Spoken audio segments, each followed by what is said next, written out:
What? Bang! Whoa! Wrestling podcast. Just when they think they got the answers, I change the question. Rep screwed rep. Yeah. Woo!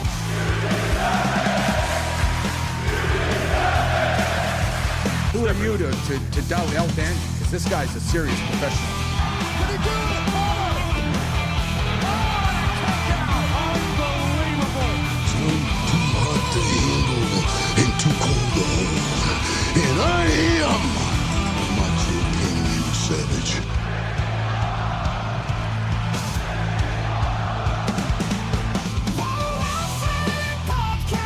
Shut your mouth, you thong-wearing fatty.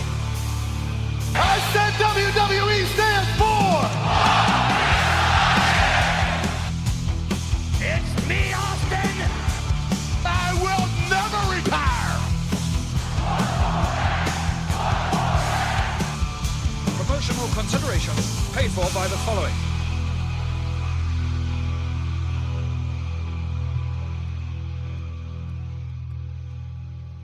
Hey, yo, Pro Wrestling Podcast listeners, welcome to the show where we don't sing it, we bring it. Help us out and click subscribe to show your support. Are you sick and tired of dropping $60 to $100 for the latest and greatest wrestling video game? Stop immediately. Go to Wrestler Unstoppable, available now, totally free to Facebook users.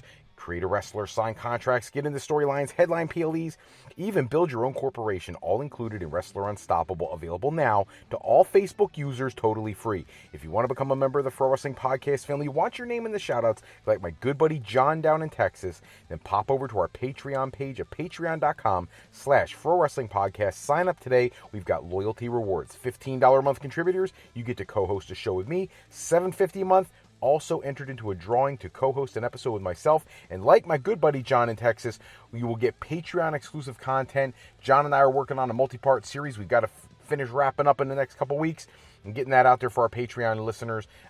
Check that out. Go over there. Sign up today. Patreon.com/Pro Wrestling Podcast. We'd love to have you over there and be a member. Hello, everybody. Welcome to this episode of the Pro Wrestling Podcast. If you've got questions, comments, something you want me to touch on in a future episode, give us a call. Give us a shout. Pro Wrestling Sound Off Line 267-642-1160, and we will get to those in a future episode. Had to do a snap reaction show tonight on the heels of Smackdown. Big night, big show. And how could we not start with the most important story of the night? Not that there's not more than one, but the return, the highly anticipated, worst kept secret in the history of professional wrestling, other than maybe CM Punk coming to AEW. AJ Lee returning tonight to SmackDown to confront Becky Lynch. And let's be honest, it's not just about AJ Lee coming back. Because if we're being fair, WWE clearly wanted us to know this. They wanted us to know she was coming back. If they didn't want us to know, Big E would never, nor would Jackie Redmond, have ever mentioned AJ Lee's name at the Clash at the Castle pay-per-view. That's just the first hint, because every line they say is going to be cleared by somebody in creative.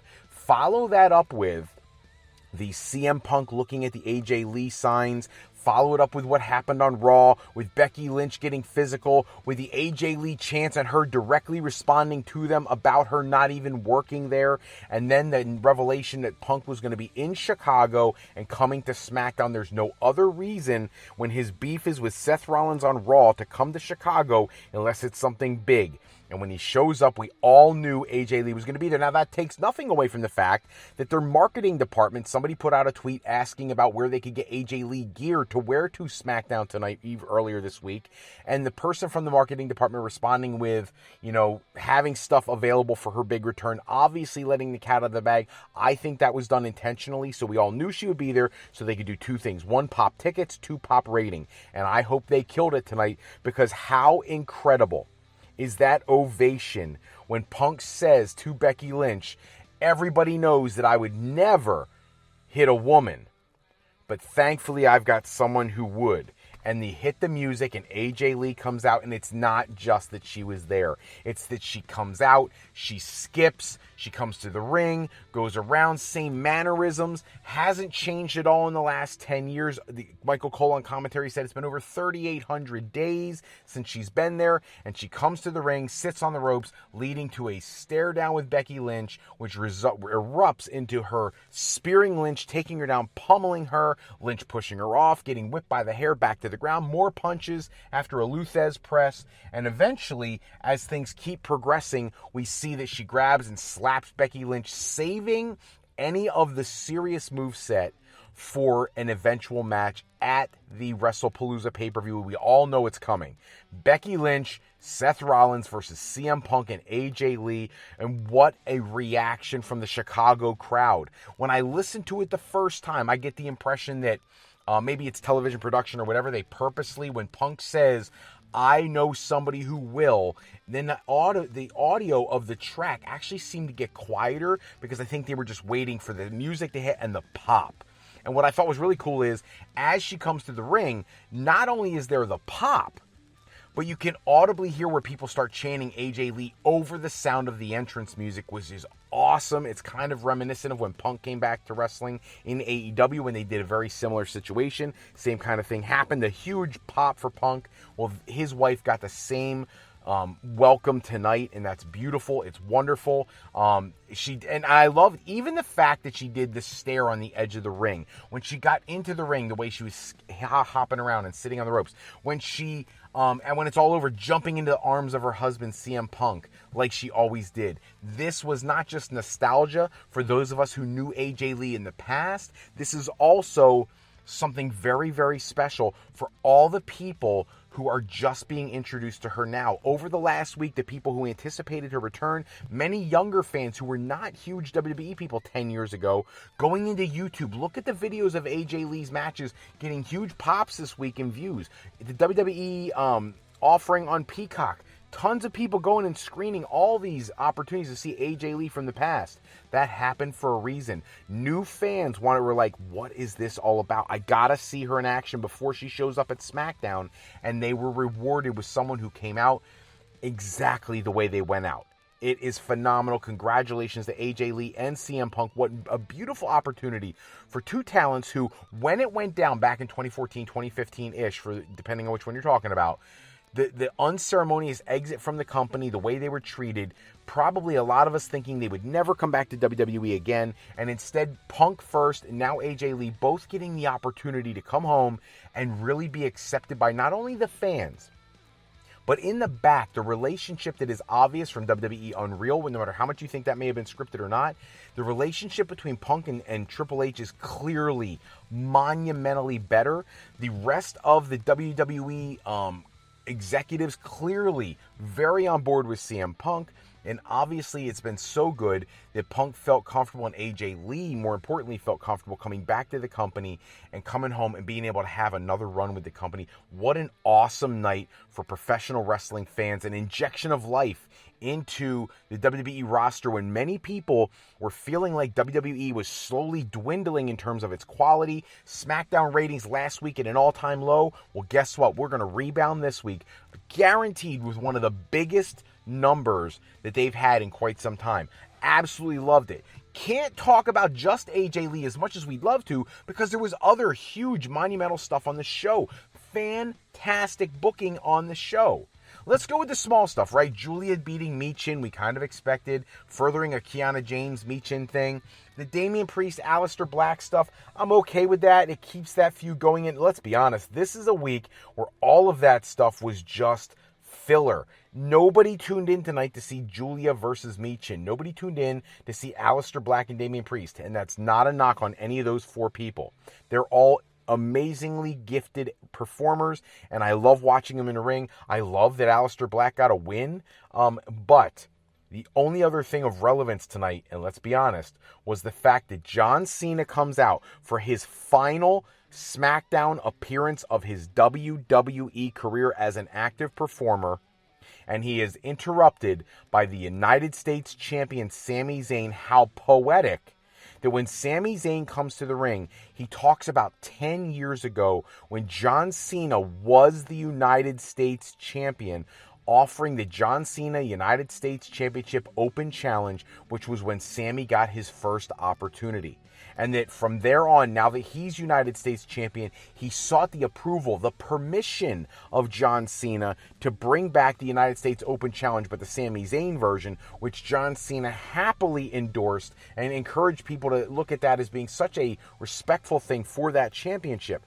They do that, they run that angle, and before John Cena can leave the ring, it leads to Sami Zayn telling John Cena that for everything he's done, for all the stuff that happened in the past, he wanted the opportunity to face John Cena. If this was indeed John Cena's last appearance on SmackDown, not a month from now, not a week from now, tonight in Chicago, Sami Zayn, a throwback to 10 years ago, offering John Cena the opportunity for the Open Challenge for the United States Championship. Talk about the nostalgia. I thought it was absolutely mind-blowing, very emotional to watch that. Thank you to WWE for putting together something that makes so much sense. Even on commentary, while Cena and Zayn are exchanging, there's a moment in the match where Sami Zayn lands awkwardly on a shoulder, and right away Corey Graves goes into his past where when they had that match 10 years ago, Sami Zayn tore his shoulder up in the match with John Cena when he was like celebrating his entrance to the ring.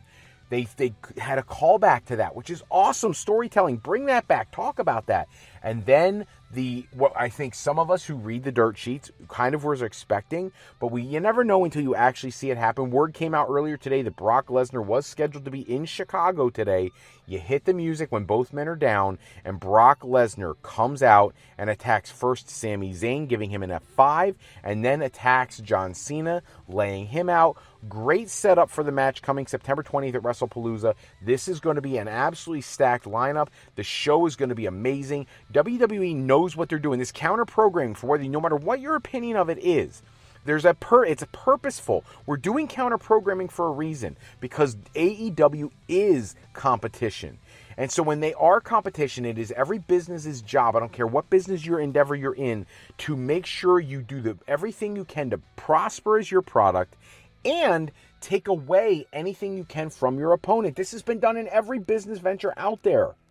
Whether it's fast food, to big corporate businesses, to retail establishments, whether it's Kmart versus Walmart. Do you think that Walmart's pricing strategy wasn't intentionally put there to put Kmart out of business? Of course it was, and many others. Just like Amazon is trying to put everybody else out of business. That is what you do. Counter-programming is no different than creating a competitive market trying to eliminate your competition. And that's what WWE is doing. And when you stack the card like it looks like this pay-per-view WrestlePalooza is going to be, it should be a phenomenal show. The matches are going to be stacked top to bottom. We're going to probably see the Usos reunite at pay-per-view or PLE, whatever you want to call it, versus the Bronze. We're going to see probably John Cena wrestle against Brock Lesnar because it's technically not announced. We're going to see the CM Punk AJ Lee versus Seth Rollins and Becky Lynch. We're going to see Cody Rhodes and Drew McIntyre. I saw today a post online on Twitter with Ricochet going back and forth with fans talking about some criticisms Bully Ray had on Busted Open and on Twitter about the way AEW is being booked. And somebody threw out a comment about, look at the feuds that are going on in that company right now. And they listed the litany of feuds. And I'm sorry, the match card for WrestlePalooza for me does it for me a whole lot more than seeing another multi-man match with the Death Riders and Darby Allin's team. It does a lot more for me than the Don Callis family going after Hangman Page. It does. I'm sorry. I'm not dumping on those talents. I think AEW's been killing it this year. And I love their talent pool. I really, really do. But WWE is the apex, and this card, I get it. It's there for a reason. To make this launch of the partnership with ESPN be as successful as humanly possible, well, guess what? It's working. WWE has made it, so we have must-see programming for September 20th. I hope everybody takes the opportunity to do that tonight. This is one of the best episodes of SmackDown, not necessarily in terms of all the matches being amazing, but the entire show made sense. 5-star show, great performance, sets everything up perfectly. The physicality was where it needed to be. Awesome show.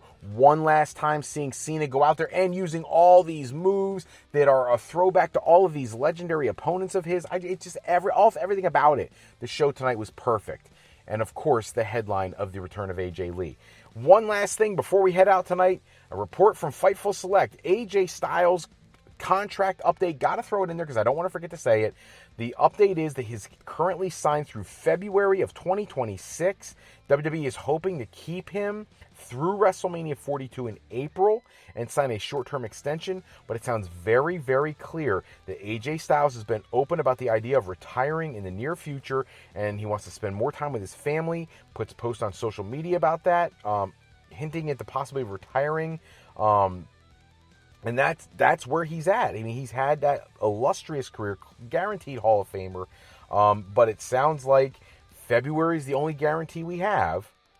And then after that, maybe WrestleMania, but that sounds like AJ will be done at that point. He's always said that this was going to be his last contract. We know AEW is probably going to want to make a run at him, even if he does leave WWE.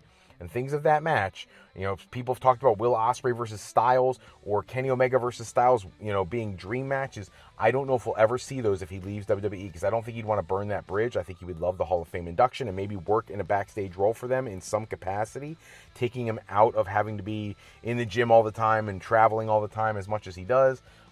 Should be interesting to see what AJ does in the future. But in the end, congratulations to AJ Styles getting that contract extension through February and hopefully going out on his own terms. That's all the time we have for this episode. Check back with us next episode. We run down the latest wrestling news and rumors. Special thanks as always to Suno AI for generating the music and sound effects I use in the show.